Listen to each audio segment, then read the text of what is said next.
que diga que no le interesa verse mejor, yo creo que también está diciendo mentiras. Este man ni siquiera se relaja en una despedida de soltero de un amigo de él. Yo no creo en el equilibrio. Creo que el equilibrio o el balance es un utópico que no podemos alcanzar. ¿Cómo es ese gym mental tuyo? Que me falta a veces mucha empatía y comprensión conmigo mismo. 2026 arranco ahora sí siendo saludable. ¿Qué debería empezar haciendo? Para mí es clave el monitoreo de la variabilidad de la frecuencia cardíaca y la frecuencia cardíaca en reposo. ¿Cómo está el riñón? ¿Cómo está el hígado? ¿Y cómo está el metabolismo? ¿Por qué nos deberíamos preocupar o ponerle más atención a nuestros pies? El calzado que utilizamos hoy en día y la forma en que nos movemos hoy en día hace que desaprendamos lo que naturalmente creo que se daría muy natural. ¿Los zapatos que usamos están mal diseñados? El calzado hoy en día nos restringe completamente el movimiento natural de los pies. Si solo pudieras recetarle una cosa al mundo, ¿cuál sería para mejorar su salud? Juanpe, muchas gracias por estar acá. Llegaste a Bali y ¿qué querías encontrar? ¿Qué te llevó a ir allá? ¿Qué descubriste de ti mismo? Bueno, de Bali quería conocer otra forma, entender otra forma de vivir la vida, el día a día. Hace mucho tiempo que me cuestionaba un poquito la forma en que pasamos la mayor parte de nuestro tiempo y sentía que era un lugar donde coincidían muchas personas con una mentalidad y un estilo de vida más similar a lo que yo aspiro. Así que quería ir, arriesgarme, conocerlo. Nunca había ido más allá de Europa en términos de distancia. Entonces quería también salir un poco de la cultura americana, de esta parte de todo el continente de ¿No? América, de arriba hasta abajo, y la parte de Europa y expandir un poquito costumbres, cultura y creencias que uno tiene. Contabas hace un momento a la vida que tú quieres. ¿Qué vida quieres? Bueno, esa es una buena pregunta, empezamos profundos. Yo quiero una vida donde pueda tener control y decisión sobre cómo gasto mi tiempo y donde me permita desarrollar esa versión de mí o esa mejor versión de mí mismo que quiero desarrollar, que es donde creo que está el éxito, en poder estar haciendo lo que genuinamente me llena con las personas que quiero, en el lugar que quiero, tener esa libertad en la mayor parte posible de aspectos de mi vida que pueda controlar. Y cuéntame, cómo esa libertad que sentiste, por ejemplo, allá en Bali, ayudó a tus biomarcadores. Eso me genera, o sea, tengo muchísima curiosidad de entender y de saber cómo esos biomarcadores tuyos mejoraron o estuvieron promedio, cómo le fue a eso. Bueno, tengo pendiente tomarme todos los controles de análisis sanguíneo porque pues sabes que llegué hace menos de una semana, pero a nivel del sueño fue muy particular. Ahora que lo sacas a flote, yo utilizo mucho la WhoOop para guiar mi recuperación. Sobre todo una función que me gusta mucho es que con esto puedo llevar un diario de diferentes conductas y comportamientos, y con el tiempo, después de haber marcado varias veces si lo he aplicado o no lo he aplicado, me ayuda a entender cómo ese comportamiento específico impacta mi salud. Y hay dos puntos particulares donde noté una gran diferencia. El primero, prácticamente todos los días, casi todos los días, por no decir que todos, veía el atardecer en la playa, estaba haciendo grounding en el piso, en el mar, en la arena, en el césped. Y aunque eso parece que aún está un poco lejos de tener una evidencia súper robusta, ya hay ciertos indicadores que lo defienden, el reloj me ha marcado que cuando hago grounding, mi recuperación mejora como en un 4% al día siguiente. Okay. Y eso lo descubrí después de estar allá donde por fin pude hacerlo casi que a diario. Era algo que aún no me convencía del todo. Y en segundo lugar, por la diferencia horaria, tuve que ser muy riguroso en mis horarios de ir a la cama y de despertar para poder mantener mi trabajo funcionando, mis consultas uno a uno, todo lo que estoy desarrollando, porque si me permitía ser muy laxo se me iba a desmoronar todo. Eran 13 horas de diferencia. Y en la medida que fui supremamente riguroso con esos horarios durante 2 meses seguidos, la calidad de mi sueño y mi recuperación también tuvo una transformación supremamente positiva. Esos son los dos puntos que más me marcaron. Bueno, y un bonus ahí, el hecho aparte de estar tocando el piso, ver el atardecer casi que siempre que podía. Ahorita justamente esta mañana precisamente estaba escuchando un podcast de Matt Walker, este gran autor científico de Por qué dormimos, y decía que la clave es justamente la regularidad de tener esta alarma. Tú incluso también tienes una alarma, y más que para despertarte, para setear esa higiene del sueño. ¿Cómo te fue con eso, por ejemplo, en Bali, que igual, y siento yo que igual querías conocer, ¿no? Entonces, ¿cómo balancea eso de estar de viaje, conocer y bueno, también recuperar su salud? Sí, sí, sí, ese fue sin duda el principal reto, sobre todo la primera semana y media, porque me despertaba, trabajaba en la mañana, desde las 11 de la mañana, 10 de la mañana ya quedaba totalmente libre en el sentido de que nadie en esta zona horaria iba a conectarse conmigo, entonces no tenía interrupciones o compromisos, pero en la noche todo el mundo que estaba acá en Colombia, en América, se estaba despertando. Entonces, nuevamente volví a tener un montón de notificaciones, mensajes, temas pendientes.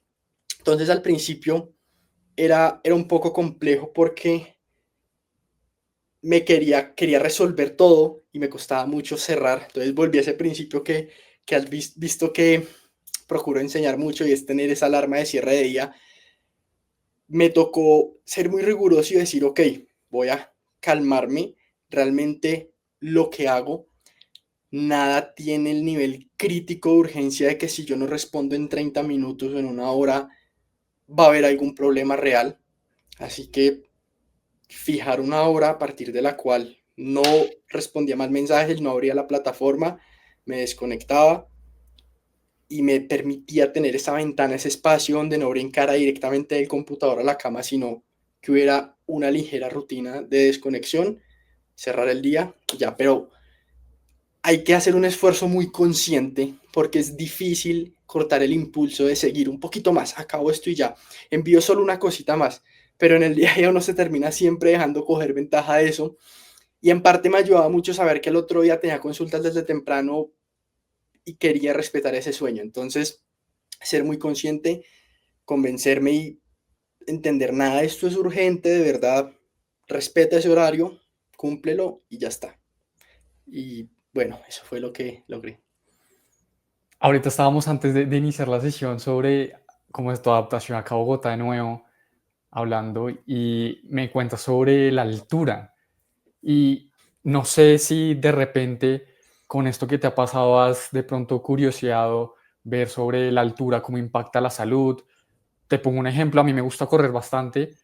No soy el mejor corredor y mi VO2 max tampoco es excelente, es 47, 48, pero hace un par de meses que fui a correr a Chicago, estaba en Chicago, se disparó mi VO2 max sin hacer nada. Obviamente es porque tenía más aire. Cuéntame un poco cómo ha sido eh, la altura, cómo podría entonces impactar en nuestra salud.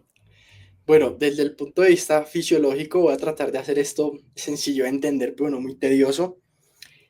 La concentración de oxígeno es la misma, lo que cambia es la presión.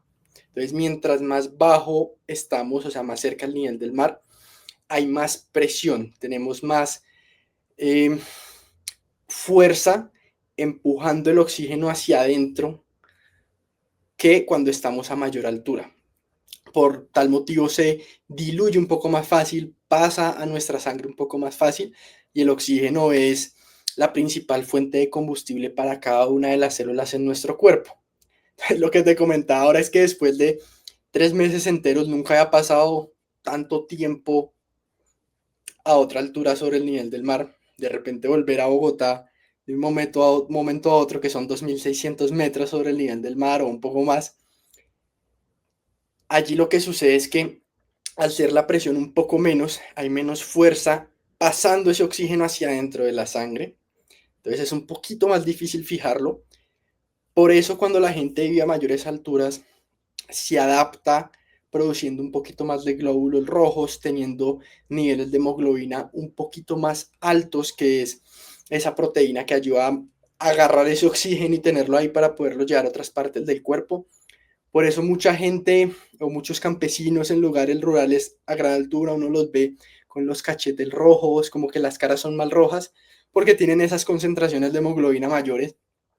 Lo que te comentaba es que después de estar allá, que seguramente mi cuerpo se adaptó, al regresar he notado como entrenando siento una falta de aire que no había experimentado. O sea, entreno y me canso, pero es una sensación súper diferente, la de falta de aire, que respiras y tu cuerpo como que no encuentra esa energía que necesita. Ha sido bien, bien curioso, no pensé que lo fuese a sentir tanto. Con esto que me cuentas de la fisiología, digamos, uno que debería hacer, entonces, cuando tiene un poquito, empieza en la tercera edad, ¿debería quedarse en ciudades con altura alta o debería empezar a bajar, digamos, como para que también el cuerpo esté relajado? Hay muchos cardiólogos que de hecho recomiendan a sus pacientes ir a menores alturas sobre el nivel del mar. Digamos que el cuerpo tiene que hacer un poquito menos de esfuerzo, el corazón tiene que esforzarse un poco menos, es un poco más sencillo. No creo que esto sea determinante, no creo que esto sea un tema como absoluto y que alguien no pueda tener una muy buena vejez eh, a mayor altura, pero sin duda la fisiología del cuerpo va a facilitarse un poco si uno está a nivel del mar. O sea, va a ser más simple respirar, va a ser más simple transportar ese oxígeno. De hecho, y esto ya es más anecdótico, no me consta que haya estudios, tal vez los hay, sería interesante buscarlo, que lo evalúen, pero tengo más de un conocido que cuando están a nivel del mar tienen que dejarse de tomar uno o dos medicamentos de la tensión o al menos bajar la dosis a la mitad, y cuando vuelven a Bogotá o a alguna ciudad más alta tienen que volver a su dosis habitual. Eso creo que es bien interesante. Quisiera devolverme mucho en esta conversación, estoy aquí un poco emocionado, entonces estoy un poco desordenado, pero hablaste sobre em, vivir bajo tus propios términos, viajar, pues esa es, digamos, como la definición de éxito que entiendo que tienes. Em, pero no siempre fue así, ¿no? Mientras estudiabas medicina, pues obviamente, pues estabas a los horarios de, pues, de estudiar y todo esto. Y en un episodio de otro podcast hablaste que tú empezaste a hacer gimnasio porque estabas un poco traumado, si se quiere, por ser flaco. ¿Cómo te fue con eso? Bueno, la verdad es que desde que estaba en el colegio, a nosotros nos hacían las pruebas de educación física cada año y nos medían la estatura, el peso, y a pesar de que nunca fui de los más bajitos, siempre estaba entre los más flacos, siempre Okay. estaba entre los que menos pesaba, y de por sí tengo una estructura delgada. Tú ves mi muñeca y no es una muñeca muy ancha, realmente.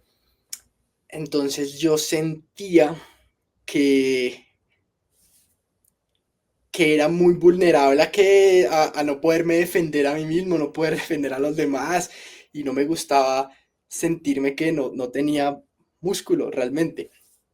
Así que, siendo muy transparente, la primera motivación mía para empezar a entrenar era dejar de sentirme flaco, pero con el tiempo esa relación sanó y evolucionó hacia algo donde me daba cuenta que podía potenciar mi rendimiento deportivo, donde me sentía increíble cuando lo hacía, donde directa e indirectamente también aumentaba mi confianza, no solo por cómo me sentía, sino también cómo me veía.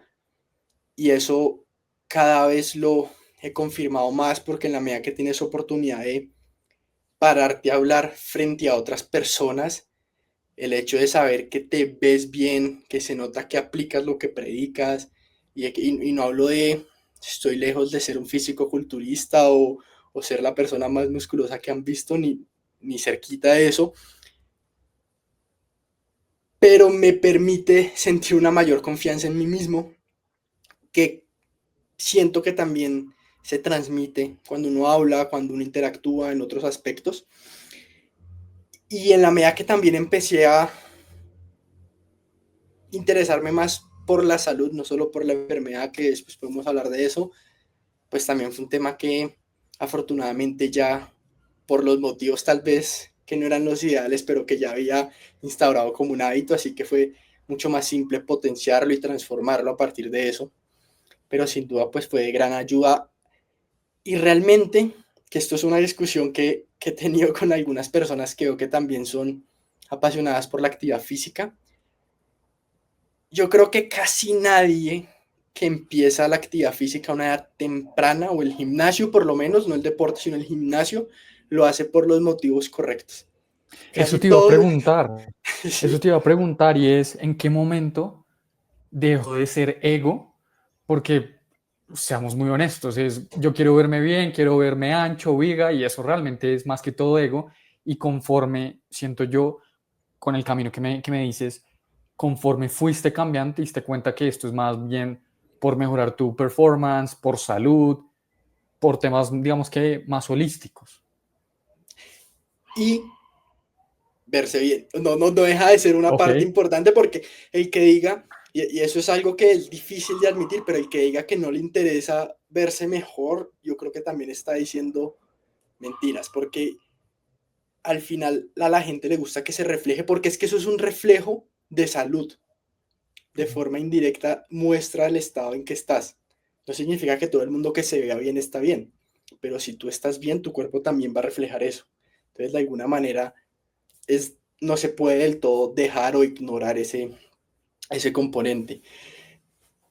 Yo creo que eso no es un punto blanco-negro, como no, tal día me cambió la mente, pero en la medida que empiezan a cambiar las prioridades, empecé a hacer cambios en mi entrenamiento donde al principio solo pensaba en hipertrofia, hipertrofia, hipertrofia, más músculo, más músculo, más músculo, y luego empecé a darme cuenta, estoy súper tieso, me cuesta hacer una sentadilla profunda, me duele la cadera cuando hago este ejercicio, me lesioné el hombro, empecé a tener un montón de lesiones.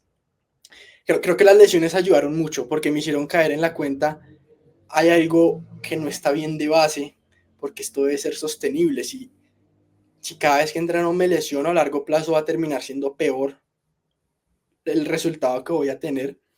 Entonces, eso de alguna forma me impulsó a pensar mucho más en mi movilidad como otro componente y empezar a trabajar mi movilidad de forma mucho más intencional. Y en la medida que me sentía como eso me hacía sentir mucho mejor en el día a día, como, ok, voy a meter cada vez más esta parte. Voy a meter también más la parte cardiovascular. Además de eso, hay un pequeño paréntesis, a mí me gusta, creo que no soy el mejor en ningún deporte, pero me gusta intentar practicarlos todos. ok. Entonces a mí me invitan a jugar un partido de voleibol, voy y lo juego, un partido de pádel, voy y lo juego, un partido de tenis, lo juego, un partido de básquetbol, lo juego. Entonces también darle esa intención de quiero que todo lo que entrene también me permita poder perseguir esas pasiones, poder correr si tengo que correr, saltar si tengo que saltar, ser fuerte. Como que empecé a verlo de una forma más holística y decir, ok, quiero poder ser lo mejor posible a través de todo el espectro y no solo en mover mucho peso o no solo en que crezcan los músculos, pero no sentirme funcional, porque no quiero sentirme musculoso y verme torpe cada vez que intento correr o que voy a jugar en la playa y verme como sin habilidad. Hay un tema y es, también lo hablabas hace un momento con la alarma Bali, y pues para poder conseguir resultados, no solo físicamente, sino en la vida hay que ser pues disciplinado, hay que tener pues, una rutina muy clara, pero a veces también nos, digamos, como que nos molesta un poco la salud mental. ¿Cómo es ese gym mental tuyo? Hmm, Esa es una buena pregunta porque creo que es una respuesta que no tengo del todo clara. De alguna manera, creo que mucho de lo que hago en otros aspectos se acarrea tener una mejor salud mental, así sea de forma indirecta. Y tal vez por ese motivo he tenido la gran fortuna de que en los últimos años que yo tenga recuerdo, la salud mental no ha sido para mí un problema. Y no he tenido la experiencia de tener que pasar por episodios que comprometan de mi salud mental de una forma significativa. No significa que no tenga emociones, que no pase por temas que me ponen triste, temas que puedan ponerme ansioso, pero en la medida que los otros pilares de la salud están muy bien, te fortalecen también la salud mental. Tener una buena salud metabólica ayuda a tener una muy buena salud mental. La energía del cerebro está mejor, el metabolismo del cerebro está mejor.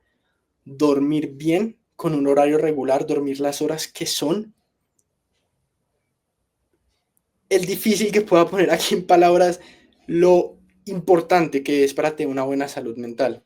Mantener actividad física regular, pasar tiempo al aire libre, recibir el sol. Creo que genuinamente es muy difícil que si estás durmiendo bien, estás recibiendo un poco de sol todos los días, te estás moviendo y tienes alguna otra práctica de relajación donde o respires de forma consciente, medites, leas, tengas un espacio intencional, así no sea explícitamente la meditación, porque a mí a veces me cuesta meditar, pero tengo otras actividades que me relajan. Si tienes esos espacios, creo que es muy difícil que las cosas se salgan de control. Entonces creo que todo va de la mano de alguna manera. Ahora, sería estaría mal de parte mía decir todos los beneficios de la meditación, que lo sé, y de otras prácticas para la salud mental, que no pongo tan en práctica como debería en el día a día, porque afortunadamente no han sido para mí indispensables hoy en día. Como por ejemplo, digamos, como tener equilibrio, digamos que la palabra equilibrio es como muy difícil, ¿no? Porque de verdad que para cada persona es totalmente diferente, pero digamos que si tú tienes una rutina muy clara, pongamos un ejemplo, ir a hacer grounding, ir a respirar, qué sé yo, al aire libre, pasar tiempo con tu familia, con tus amigos, igual pues también estás haciendo tus consultas. No hay un punto donde realmente eso tú dices como, pucha, tengo que descansar de esto en general porque al final pues tienes una rutina y si se rompe eso pues puede como, pues sí, como causarte daños o no te pasa. Sí, pero no creo en el equilibrio. Creo que el equilibrio es, o el balance es un utópico que no podemos alcanzar. Uno puede tener todas esas cosas, pero no creo que uno pueda tenerlas al tiempo todas perfectamente calibradas. Siempre hay que priorizar unas y sacrificar otras. Y hay algo que a mí me ayuda mucho a sentirme en equilibrio, aunque no creo en sí como en el equilibrio perfecto, y es pensar más en términos de contraste. Creo que el contraste extremo es la verdadera forma de llegar al equilibrio. Creo que el equilibrio es paja, como que no hay forma de ser exitoso en lo que quieres hacer y mantener todo perfectamente equilibrado. Y cuando digo contraste, me refiero a cuando estoy trabajando, soy muy intencional en mi trabajo, trato de desconectarme, de no interactuar, a veces a expensas de que tengo que sacrificar un poco de tiempo en otras actividades, pero estoy concentrado y siendo lo más productivo que puedo. Pero a la vez he aprendido que cuando estoy entrenando o con unos amigos, estoy con ellos, estoy haciendo otra actividad y no estoy trabajando y no las mezclo. Cuando entreno soy muy intencional, entreno muy duro, pero cuando espero cuido igual mi recuperación. Entonces a eso me refiero con contrastes extremos, como no buscar tanto todo el día, hacer un poquito de todo y mantener sino como los momentos que son para una cosa, y los momentos que son para otra, así sean radicalmente opuestos, pero con la intención en cada uno de esos. Así es como manejo ese equilibrio y, y bueno, sin duda alguna, tener esa rutina ayuda, pero también me permito, tengo una estructura que sigo, pero me he dado cuenta que si esa estructura es demasiado perfecta, no termina siendo sostenible en el tiempo y siempre hay cosas que cambian. Así que darme una estructura con espacios flexibles, también respondiendo a tu pregunta, es lo que me permite que eso pueda cambiar sin que se colapse todo. No sé si tiene Sí, sentido lo que te digo. lo decía es porque, por ejemplo, un contenido que una vez subiste hace un par de años que era como, venga, cómo puedo seguir comiendo saludable en una despedida de soltero? Ujú. Entonces, si uno la ve como desde muy, muy lejos, uno dice, pana, este man ni siquiera se relaja en una despedida de soltero de un amigo de él, ¿sabes? Entonces es como, no sé hasta qué punto, en teoría, esa rigidez puede llegar como también a afectar como esa salud mental. Claro, el tema es que es rigidez si a ti te está costando y estás sacrificándolo y no lo estás disfrutando. ¿Ok? Y no por eso quiere decir que yo nunca me salga de ese esquema. A lo que voy es que hay ciertos hábitos que hay un momento que están tan engranados en tu día a día que para ti no representan un esfuerzo mayor. Algo que para alguien que está empezando puede ser, si alguien está empezando a cambiar sus hábitos, yo le digo, mira, te vas de viaje y vas a hacer esta lista de mercado y vas a comer esto, puede ser, no, esto es insostenible. Pero en este contexto, para dar un poquito más de panorama allí, íbamos a estar varios días, vamos a hacer un mercado. En ese mercado, ya estando allá para todos, que además de un montón de papitas de paquete, yo meta un par de yogures griegos, unas frutas, logísticamente ya de por sí no me está costando nada más. O sea, coger las cosas y ponerlas en el carrito. Que estemos en la piscina y hay cosas, si para ti comerte una papa es algo del otro mundo, está perfecto. Pero es que en este momento de mi vida no representa algo que yo quiero, no me estoy sintiendo restringido. Ahí es donde te digo que mi salud mental no está comprometida en el sentido de que yo no estoy sintiéndome sacrificado cuando abren un paquete de papas y yo digo, uff, tengo hambre, pero yo voy y me sirvo un pote de yogur griego y le echo unas frutas y me las como al lado, teniendo la misma conversación al lado de la piscina, charlando. Cuando tú lo aterrizas en esos términos, para mí no costó ningún esfuerzo mental extra, ni, ni interrumpió mi compartir con las otras personas, ni nada por el estilo.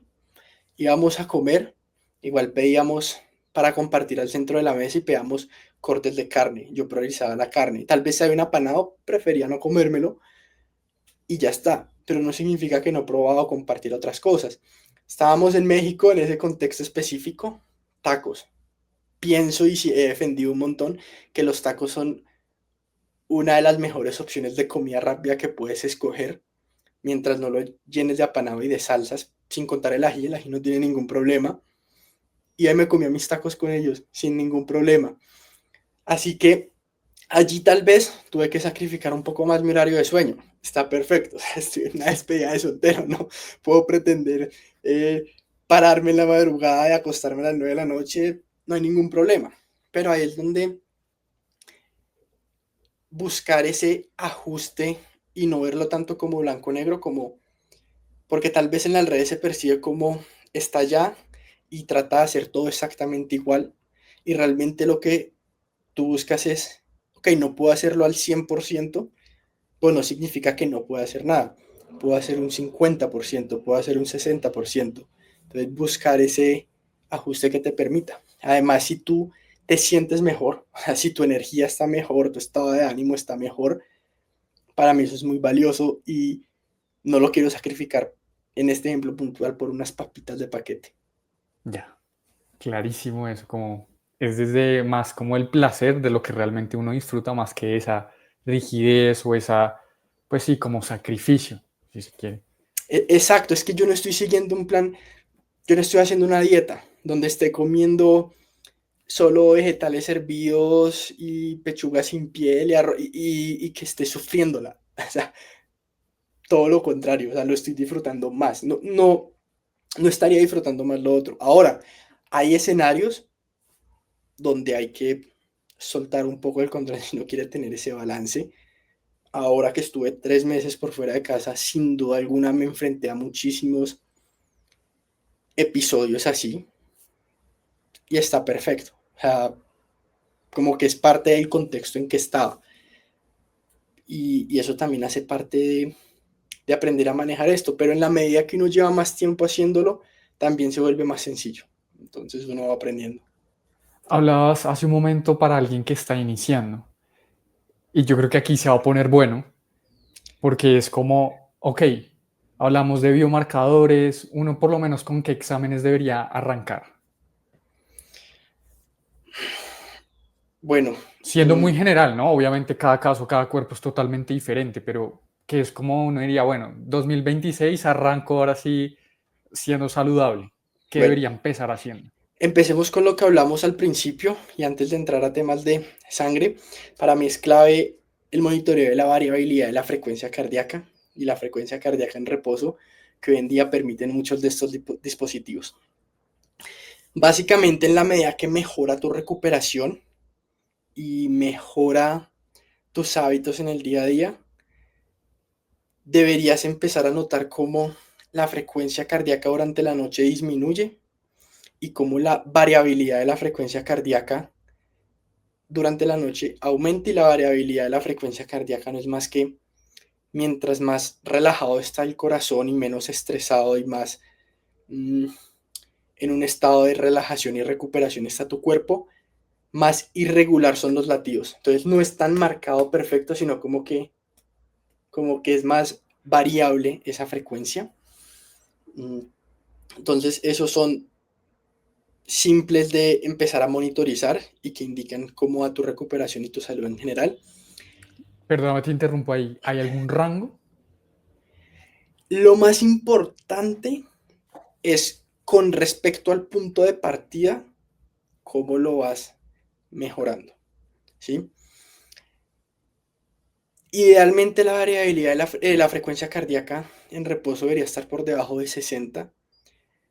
Creo que si eres una persona que ya está en 50, 48, 45, pretender bajar por debajo de 40 ya tampoco tendría mucho sentido. Eso es algo ya de élite, de gente que está en el Tour de Francia, que corre maratones, como que mientras estés por debajo de 60 vas a estar bien, alrededor de los 50 puede ser un buen número. Y la variabilidad de la frecuencia cardíaca, lo importante es que donde estés la incrementes. Uno podría decir por encima de 100 es una buena meta a tener, pero si estás en 100, pues puedes buscar llegar a 130. Si estás en 40, 100 aún es muy lejano, pues busca subir a 50, 60 y así por el estilo, porque eso es un número que va a variar de una noche a otra. Entonces, para que me entiendas un poco mejor por qué es importante la individualidad, si mi promedio de variabilidad de la frecuencia cardíaca es 120, creo que por ahí está el mío, 120, 130, y es 120 y yo una noche tengo 90 o tengo 80, significa que estoy súper mal recuperado, que dormí súper mal. Pero si alguien el promedio es 50 y una noche tiene 80, va a estar súper bien recuperado, porque para su línea de base estuvo súper relajado. ¿Tiene sentido? Totalmente sentido, total. Ok. A nivel de biomarcadores, y acá es un tema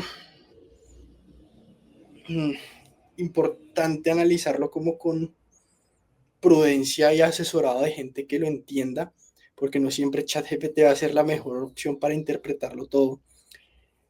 Primero, un examen general de sangre, un hemograma, que permite entender cómo están los glóbulos rojos, el nivel de hemoglobina, los glóbulos blancos, esa relación de glóbulos blancos que son el sistema de defensa del cuerpo, cómo están los eosinófilos que a veces pueden relacionarse con alergias o con parásitos. Bueno, hay varios temas que ver a nivel de que a nivel nutricional una persona que esté bien nutrida, que no tenga niveles de anemia, nada por el estilo, o exceso de hemoglobina, que también tiene sus problemas. Por eso es un tema como a veces un poco delicado de hablar Ok. así en términos generales. Yo lo diría por sistemas en ver cómo está el riñón, cómo está el hígado y cómo está el metabolismo general a nivel de balance de niveles de insulina, perfil lipídico y demás. Y ahí de la mano va toda la parte cardiovascular.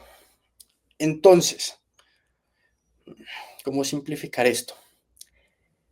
A nivel metabólico, para mí unas pruebas claves son el nivel de glucosa en ayuno, es decir, cuando me despierto, cómo están mis niveles de azúcar en sangre, pero eso es solo una foto en la mañana, cómo estaba, no me dice cómo está en general. Es importante ver que esté en el rango que queremos, pero no me da todo el panorama. Y casi siempre se quedan solo en glucosa en ayuno. Me gusta mucho complementarlo con hemoglobina glicosilada, que es el nivel promedio de azúcar en sangre durante los últimos 3 meses. ¿Por Mm. qué? La hemoglobina, que es lo que hablábamos en el examen de sangre general, de acuerdo al nivel de azúcar que hay en la sangre, ese azúcar se le pega. Y estos glóbulos rojos duran en promedio entre 90 y 120 días. Entonces, cada 3 meses, 4 meses se van cambiando. Entonces, cuando yo los mido, puedo ver qué tanta azúcar tienen pegada y con eso sé no solo esta mañana cuánto fue el nivel de azúcar, sino cuál ha sido el rango promedio en que esta persona ha tenido el azúcar en sangre durante los últimos 3 meses. Y además de eso, me gusta mucho mirar la insulina. ¿Por qué?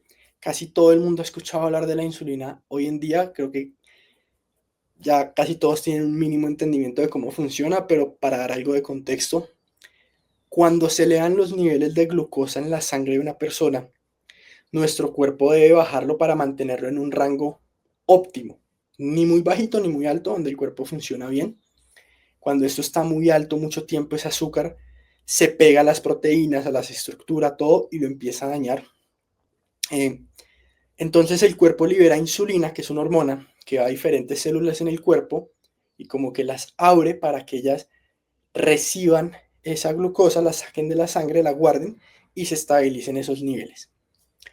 En ese orden de ideas, con el estilo de vida que lleva la mayoría de personas hoy en día, donde están la mayor parte del tiempo quietos, no están físicamente activos, no están gastando ni consumiendo esos niveles de glucosa y además están comiendo alimentos que elevan ese azúcar en sangre muy alto, con mucha frecuencia, porque el problema aquí, no quiero caer en lo que se ha vuelto en redes, que cualquier elevación del azúcar en sangre es terrible, porque no es así. El problema es el nivel de esa elevación y la frecuencia, que es constante. Eso hace que nuestro cuerpo deba producir cada vez más y más insulina. Y con el tiempo, cuando tú tienes ese mensaje tan frecuente y tan alto, empiezas a generar algo de resistencia y cada vez necesitas más insulina para poder regular los niveles de azúcar al mismo nivel. Y el cuerpo compensa primero elevando esa insulina. Lo que quiere decir es que tú puedes tener el azúcar normal, pero porque estás produciendo cantidades súper altas de insulina que lo han mantenido normal. Y cuando ya la insulina no es suficiente para mantener eso regulado, es que tú ves cambios en el azúcar. Pero cuando se altera el azúcar ya vamos años tarde. Entonces medir esa insulina es otra herramienta que ayuda a entender que ese balance metabólico esté en el lugar adecuado. Inicialmente mi meta es que esté por debajo de 5, por lo menos debajo de 7. Es un buen punto general. Y allí se pueden sacar otras relaciones y marcadores como la relación entre la glucosa en ayuno y la insulina, que es el OMA-IR, y otras pruebas que uno, bueno, otras relaciones que uno hace para calcular cómo está esa proporción. acá me estoy extendiendo y metiendo a temas un poco más densos, entonces si en algún momento algo no se entiende, me interrumpes o si tienes alguna pregunta también me Te la hago una dices. pregunta y es, todo es, digamos, como este tipo de, como de efectos que pueden tener, digamos, no tener los biomarcadores, digamos, digamos, como en los rangos, se pueden notar a nivel de físico. ¿Y por qué lo pregunto? Mi hermana literalmente le tiene pánico a las agujas, pero es que pánico es que alguna vez me acuerdo muy bien, empezó a convulsionar después de sacarse sangre. O sea, es básicamente no puede sacarse sangre, no puede. Y yo creo que ya lleva, no sé, desde que es adulta, yo creo por ahí unos 10 15 años sin tomarse un examen de sangre. ¿Cómo, digamos, ella podría como empezar a, digamos, como a monitorear esto sin necesidad, obviamente, de sacarse sangre? Obvio, la mejor manera es sacándose sangre, pero llegando a este punto que tiene ella, ¿cómo podría, en este caso, ella mejorar? Hay ciertos indicadores subjetivos que pueden darte ideas, síntomas de hipoglicemia, que a alguien se le esté bajando el azúcar en sangre, la composición corporal claramente en la medida que yo empiezo a tener más grasa corporal y menos músculo, me va diciendo indirectamente que no todo está bien. Pero hay otros temas que realmente, por más de que nos sintamos de una u otra forma, la única manera de objetivizar y tener ese punto específico es con los exámenes.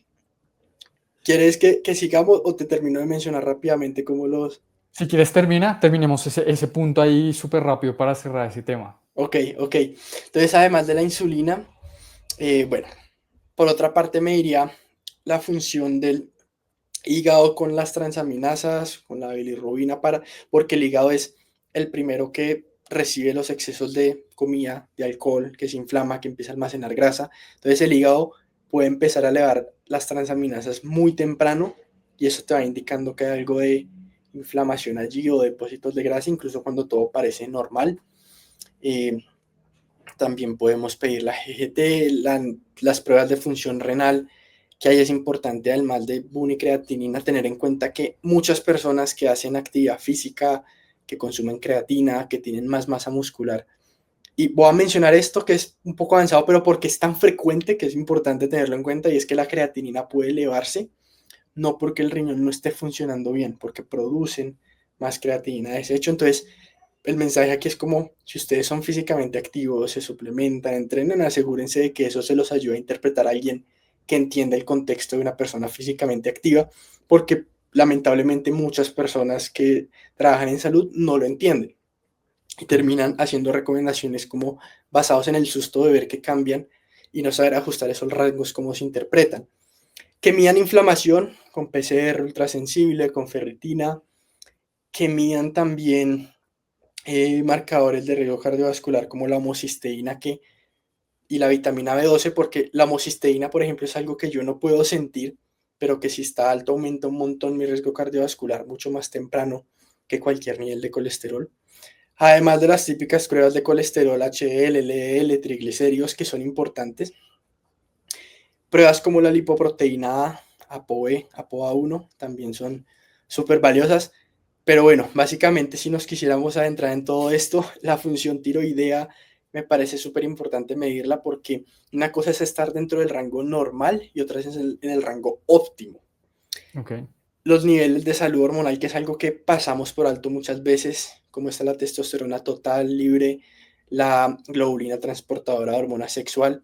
En fin, podríamos hacer un solo episodio dedicado a explicarle a la gente por qué pedir cada una de esas pruebas, en qué contexto vale la pena y cómo interpretarlos, pero para que no se nos vaya todo el episodio acá, eso es como un brochazo general.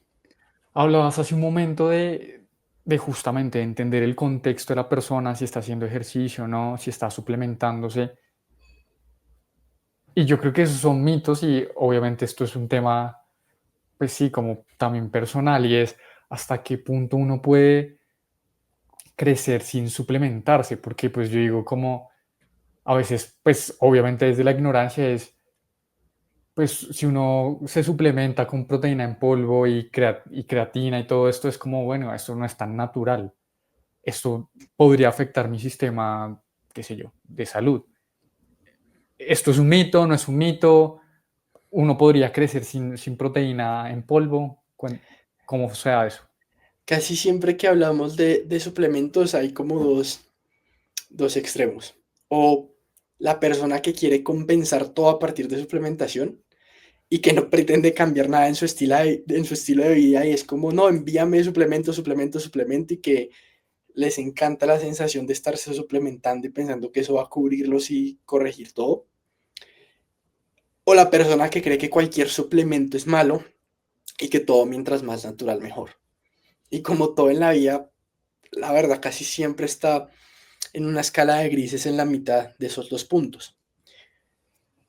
En la medida que yo llevo un mejor estilo de vida y unos buenos hábitos de alimentación, menos debería yo depender de suplementación porque menos deficiencias debería tener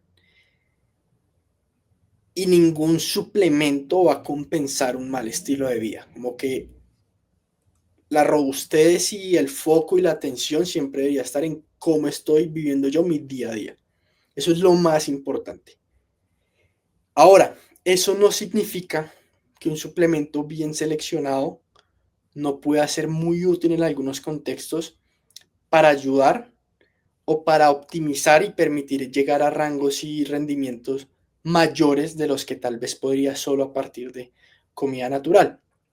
Por poner un ejemplo muy simple, la creatina, que todo el mundo ya escucha creatina, creatina, creatina.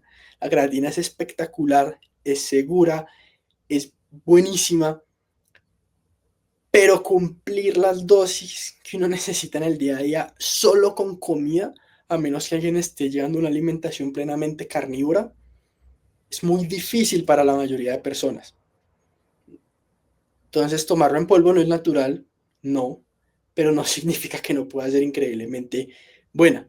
Y con la proteína en polvo, como sobre si es posible subir o no, no es necesario en absoluto, se puede completamente sin ella, pero en el contexto de una persona que pueda servirle como una herramienta, pues es eso, es una herramienta donde yo puedo tener una dosis de proteína de forma fácil, práctica para el día a día.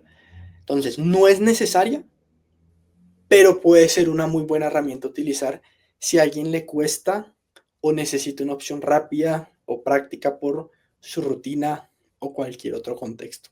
Ahora, ya otro tema es ver la calidad de la proteína, todos los ingredientes que trae y demás, pero eso pues ya es todo un capítulo aparte.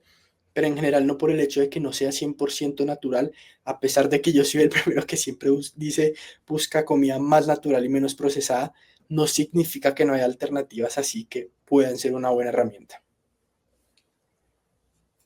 En tus redes compartes mucho sobre nutrición, como lo acabas de decir, entre más natural, mucho mejor. Hablas un poco de sueño, pero alguna vez, digamos que hablaste sobre algo que a mí me llamó muchísimo la atención y es sobre nuestros pies. Y yo te voy a ser bastante honesto. No sé si es un toque, yo creo que sí, un poco. Yo me fijo mucho en las personas cómo caminan. Porque en mi anterior trabajo yo tenía una compañera que caminaba, yo decía, pero ¿por cómo caminas? Como si los zapatos le pesaran, porque caminaba como si fuera un pato, con la cadera abierta. Y desde ahí me empecé a fijar y a veces me doy cuenta que hay una persona que le baila un pie, luego otra persona como que camina también súper abierto. O que el tobillo les hace así para adentro cada vez que dan un paso. Exacto. Y lo que te digo, eso no es solo con las personas, sino conmigo mismo también veo cómo desgasto el pie, el zapato, perdón. Em, yo creo que es un toque ahí, pero es porque yo creo que a nosotros nunca nos enseñan a caminar eficientemente. O sea, yo no recuerdo una clase de, oiga, camine. Pues uno aprendió a caminar desde muy bebé, pero tú empezaste a compartir esta información y ahí, digamos, dije, uy, qué interesante. eh, ¿Por qué nos deberíamos preocupar o ponerle más atención a nuestros pies? Yo creo que el problema no está tanto en que no nos enseñen, sino que el calzado que utilizamos hoy en día y la forma en que nos movemos hoy en día hace que desaprendamos lo que naturalmente creo que se daría muy natural y de forma muy eficiente. Y para contextualizar de forma muy rápida y simple, el calzado hoy en día tiene un tacón atrás que hace que siempre estés en esta posición. Eso hace que se acorte todo tu tendón de Aquiles, que tu pie que cada vez esté más así y que le cueste más estar así. Eso, bueno, para los que estén escuchando, eso hace que esté cada vez más en plantiflexión, es decir, como más recogido la parte de atrás y que tengas menos capacidad de tener dorsiflexión, que quiere decir menos capacidad de acercar tus pies hacia tu pierna, tus dedos de los pies hacia, hacia tu pierna. Y además, la parte de enfrente del zapato es muy estrecha para como debería ser nuestro pie. Si tú ves el pie de un niño o de un recién nacido, casi que parece una mano porque está súper abierto. Y eso nos permite interactuar mejor con la superficie en que caminamos, tener mayor percepción de lo que está sucediendo en cada paso, hacer microajustes, ajustar nuestra marcha y tener una mejor distribución del peso sobre nuestro pie. Con los zapatos de hoy en día que son rígidos, que tienen este tacón, que tienen mucha suela, que son estrechos al frente, básicamente bloqueamos toda la capacidad de movimiento y adaptación que tiene nuestro cuerpo, nuestro pie, y queda como si tú metieras tus manos en un par de bloques rígidos donde solo puedes hacer esto y donde no puedes mover cada dedo con esa independencia, flexionarlo, ajustarlo en cada momento.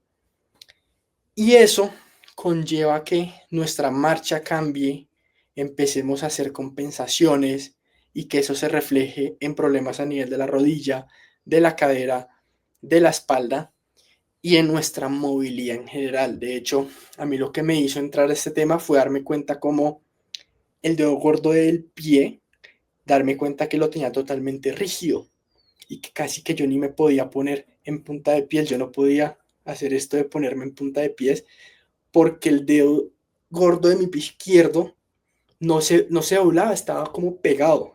Y haciendo esta investigación fue que fui dando con todo el tema de el calzado minimalista que permite esa flexibilidad, que permite ir un poquito atrás en esa fisiología y permitirle a nuestro cuerpo que exprese esa capacidad de moverse y caminar de forma adecuada en el día a día. Entonces la repercusión para el día a día en las personas es ese, un montón de dolores que no entienden de dónde vienen, una alteración en la movilidad, en su marcha y pues no permitirse tener esa comodidad que da realmente tener el pie de forma adecuada sobre la tierra. Pero entonces el calzado que usamos, los zapatos que usamos están mal diseñados. En su momento creo que cumplieron una función muy importante porque los zapatos también nos permiten, no es aquí satanizar los zapatos, porque claramente nos permiten estar en muchos terrenos que tal vez sin calzado no podríamos estar con la misma seguridad, pero el tema es que no se tuvo en cuenta en ese desarrollo del calzado y en esa evolución del calzado la anatomía natural y el funcionamiento natural del pie. Se vio con una visión de pronto muy minimalista, muy miope, de simplemente cubrirlo por debajo y darle protección. Y en esa protección se perdió toda la funcionalidad natural del pie. Entonces sí, el calzado hoy en día nos restringe completamente el movimiento natural de los pies. Y digamos, ¿qué deberíamos entonces hacer? Porque, digamos, no sé, los que corremos, entonces tenemos estos super tenis con esos drops súper grandes, entonces que si eres pronador, supinador, entonces deberías tener X calzado. ¿Cómo entonces arreglar esto? Esa pregunta es bien compleja y no hay una única respuesta correcta. ¿Por qué? Porque si el foco es absolutamente el alto rendimiento, por más de que sea más fisiológico usar un calzado minimalista, tú no ves a ninguno de los que está haciendo los récords mundiales ni los primeros 10 lugares hacerlo en calzado minimalista. Y eventualmente hay unas ayudas que brindan esos calzados para facilitar el rendimiento. Ahora, no deja de ser antinatural. ¿Por qué he optado yo? Y es, cuando yo corro, yo no soy de base runner, ni es mi actividad principal, ni me interesa batir récords allí. Entonces he explorado con diferentes opciones más y menos minimalistas. Me di cuenta que con el calzado de running tradicional me dolía la banda iliotibial, me dolía otra cosa, todo el tiempo me costaba no lesionarme. Entonces empecé a hacer esa transición. Primero por unos zapatos anchos, pero con suela, que sin duda fue mucho mejor. Pero realmente la forma en que más cómodo me he sentido es haciéndolo en calzados minimalistas donde no tienen tampoco suela y permito que mi pie exprese naturalmente la capacidad que tiene de amortiguar y propulsarme. Ahora, no reboto igual que en un zapato de running, pero me permite hacerlo con una técnica mucho mejor, que no me duele, que no me deja lesionado. No significa que uno, si lleva años acostumbrado a lo otro, de una vez vaya a correr 10, 15, 20K así, porque probablemente lo va a sufrir, pero se puede hacer una transición si la prioridad de uno es la funcionalidad. ¿Deberíamos usar este calzado minimalista todo el tiempo o solo, no sé, para hacer actividad física? Yo lo uso todo el tiempo. Empecé solo con la actividad física, empecé a cambiar solo mis tenis para ir al gimnasio, pero en la medida que tú le das espacio a tu pie, se empieza a expandir y empiezas a ver que puedes estar mucho más cómodo, es que realmente ya no quieres volver al otro calzado. Ya cada vez te desespera más. Entonces también empecé ese proceso de transicionar, de ir reemplazando poco a poco todo el calzado que tengo cada vez por calzado más ancho que cumpla con las características que quiero, porque ya no me aguanto un zapato normal, es la verdad, si quisiera, a, teniendo que sacrificar en muchos momentos la estética, porque la oferta no está ni cerca de ser tan amplia y así a veces no puedo armar la pinta más espectacular, prefiero a veces sacrificar eso, pero tener un calzado que me aguante, que sea cómodo y que me permita tener un movimiento mucho más natural. Ya no me aguanto sentir los dedos así recogidos dentro de un zapato. ¿Qué deberíamos entonces tener o sea, qué deberíamos tener en cuenta o qué deberíamos hacer para tener pies más estables? O sea, pies, digamos, naturales, porque sin duda alguna, si tienes pies naturales, pues vas a tener más estabilidad en la rodilla, en la cadera, en tu movilidad. ¿Qué deberíamos tener en cuenta? Separaderos, ejercicios, quizás no el práctico, pero ¿cómo lo podríamos buscar?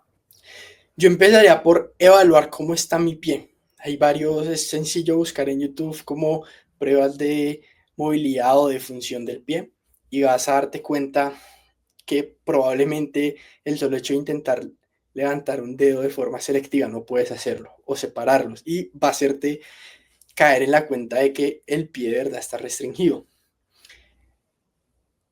Pasando de allí, trataría de pasar la mayor parte del tiempo que pueda descalzo. Entonces, si estoy en la casa, procurar estar descalzo. No creo que sea necesario salir descalzo a la calle, pero en la casa y en los lugares que pueda, tratar de estar más tiempo descalzo. Y de la misma manera que es sencillo encontrar pruebas de movilidad, también es muy simple buscar ejercicios de rehabilitación del pie o terapia para mejorar la movilidad o la forma natural del pie.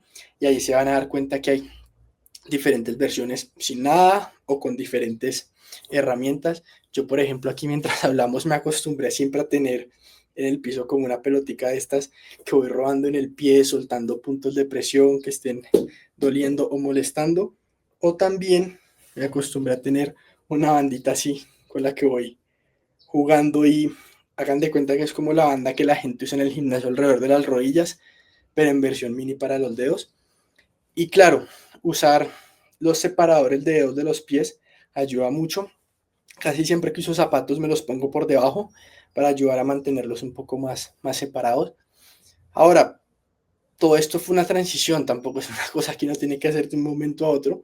Es más un tema de que en la medida que uno se vuelve consciente y hace un pequeño cambio, se siente uno mucho mejor y eso te lleva a querer seguir avanzando.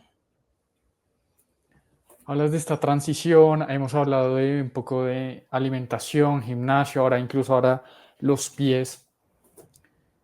¿Cómo no sentirse culpable por darse un gusto? No sé, me comí una hamburguesa o tratar de descansar, o bueno, que está en ese proceso, pero que igual es como, venga, lo hice muy bien de lunes a viernes y sábado me quiero dar un gustico y me siento después culpable. Muy, muy sencillo.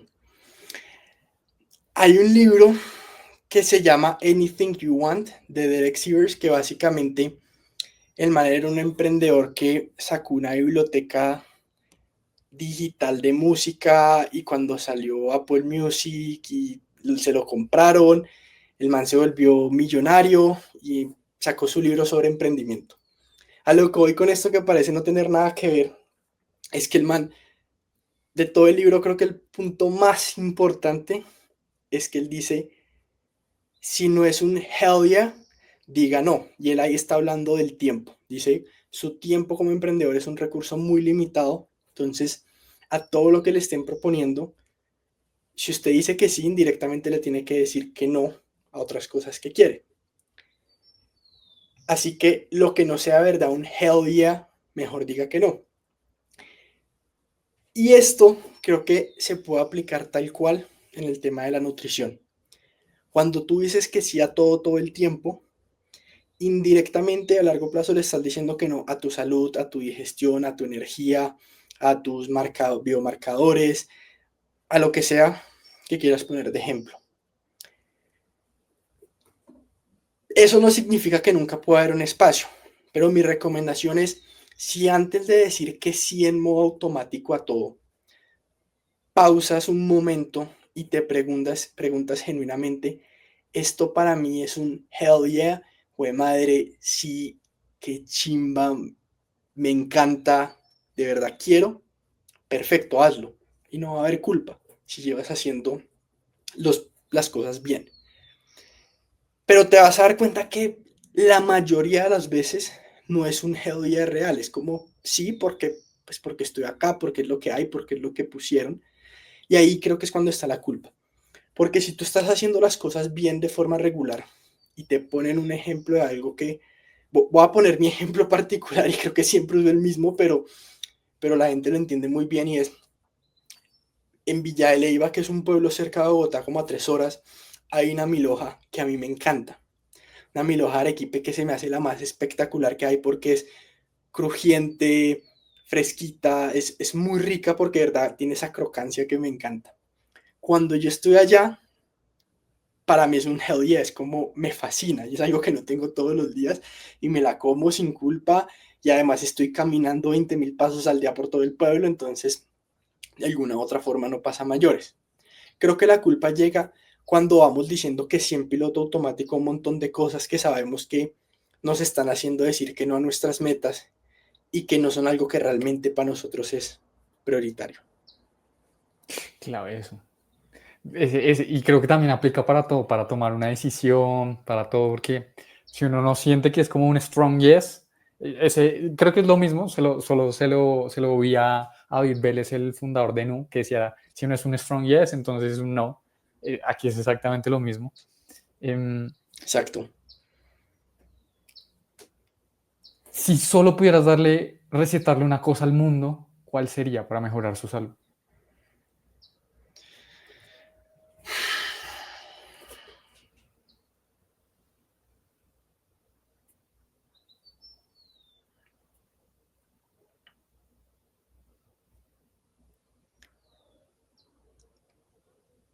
Antes de tomar decisiones, parar y pensar qué es lo que quiero más. No qué es lo que quiero en este instante, sino qué es lo que quiero más a largo plazo. Si yo tomo decisiones pensando en cómo me quiero sentir, no en los próximos 5 minutos, sino cómo me quiero sentir mañana, la próxima semana, el próximo mes y en un año, es mucho más difícil que tome decisiones que vayan en contra de mi salud y mi bienestar. Si soy capaz de parar y separar ese placer o gratificación instantánea por ese bienestar a largo plazo. En el ámbito que lo quieran poner, creo que eso es el mensaje que más podría ayudar a las personas. ¿Y cómo lo practicas tú? Porque yo creo que de pronto voy a sobresimplificar esto, pero es relativamente sencillo tener buena salud, ¿no? Es decir, duerma entre 7 y 9 horas, porque dormir es perfecto, o sea, es necesario, aliméntese con cosas naturales, qué sé yo, de pronto no beba alcohol, cigarrillo, ¿sabes? Como que en teoría es bastante sencillo, pero lo que tú dices, buscamos más la satisfacción del momento. ¿Cómo entonces adoptar eso? ¿O cómo lo haces tú?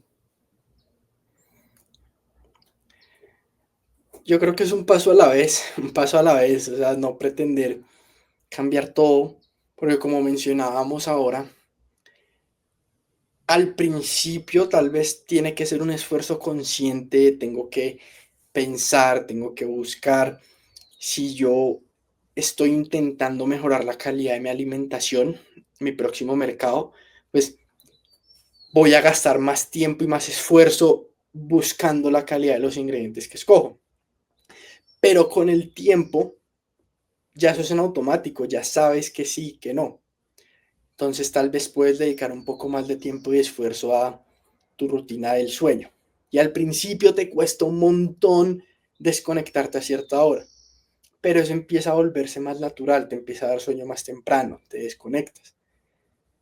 Te empiezas a despertar con más energía, entonces sientes, ok, definitivamente siento que mi cuerpo me está pidiendo más movimiento, voy a, como que cada vez puedo ir sumando nuevos retos, pero creo que lo que mata a la gente es pretender hacerlo todo perfecto de un día para otro. Entonces creo que la forma más simple de lograrlo es escoger un área y dentro de esa área escoger ni siquiera toda el área, sino un punto muy específico y trabajar en él hasta que se vuelva lo más automático posible. Después pasar a otro y así sucesivamente.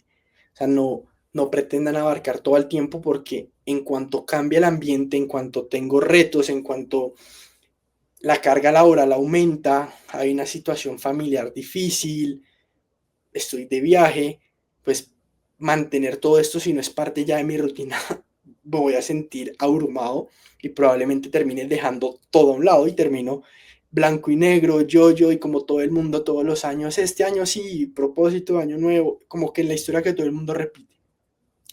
Mientras que si tú coges un área y la perfeccionas, la dominas, pasas a otra y así sucesivamente, se empieza genuinamente a volver un hábito y deja de ser ese como esa lucha con que todo lo que estoy haciendo y se vuelve simplemente tu forma de vivir. No se vuelve una dieta, no se vuelve algo particular, sino se vuelve la forma en que vives tu día a día. Esto me acuerda mucho a un curso que tomé de Product Management que decía como para hacer un producto digital o un producto en general, pues eso se ve como una ballena y hay que comerse la ballena de a pedacitos, ¿no? No intentársela comer toda, pues porque uno no va a poder. Para finalizar, Juanpe, ¿qué descubriste de ti mismo enseñándole a otros a cuidarse?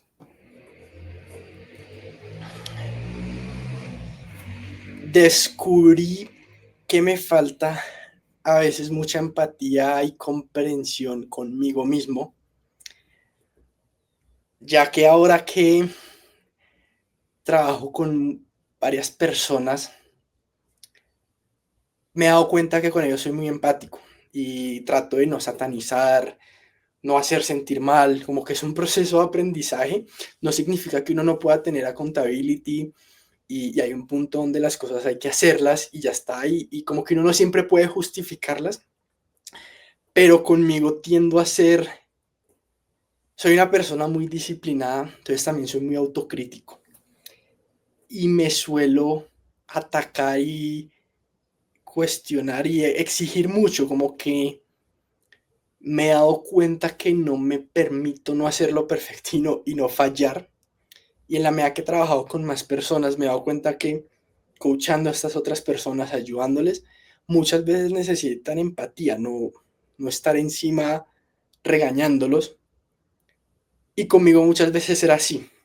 Entonces también aprender a relajarme conmigo mismo y permitirme equivocarme, no hacerlo perfecto, lo que decías, permitirme también tener, y no solo desde el ámbito de los hábitos, sino en varios aspectos de mi vida, como tener un poquito más de comprensión ha sido, ha sido un buen ejercicio, creo que ha sido la parte más clave. Venía mucho de esa mentalidad, extreme ownership, todo esto responsabilidad, disciplina, que en otros aspectos me sigue gustando mucho y creo que también es útil, pero saberla balancear con un poco de comprensión cuando no estás al 100 creo que es importante.